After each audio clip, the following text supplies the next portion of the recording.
ఒక మహిళ ఇంటి గడప దాటి వేసిన ఓ అడుగు వెనుక ఓ మహాయుద్ధమే ఉంది. ఆవిడే సావిత్రిబాయి పూలే.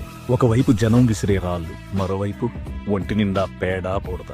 కానీ ఆవిడ ప్రయాణం ఆగలేదు. బ్యాగులో దాచుకున్న మరో చీర బయటికి తీసింది. బడినే గుడిగా భావించి బట్టలు మార్చుకుంది. మళ్ళీ నవ్వుతూ పాఠం చెప్పింది. ఆ రోజు ఆవిడ భరించిన ఆ అవమానాలే ఈరోజు కోట్లాది మంది అమ్మాయిల ధైర్యానికి పునాది. భారతదేశపు తొలి మహిళా ఉపాధ్యాయురాలు సావిత్రిబాయి పూలే. అనగారిన జీవితాల్లో అక్షరధారి, పొద్దై పొడిసెను చదువుల జెండగా మారి, ఈ దేశపు మొదటి పంతులమ్మగా చేరి, మన జీవితాల్లో నింపిందో వెలుగుల దారి. ఒక మహిళ ఇంటి గడప దాటి వేసిన ఓ అడుగు వెనుక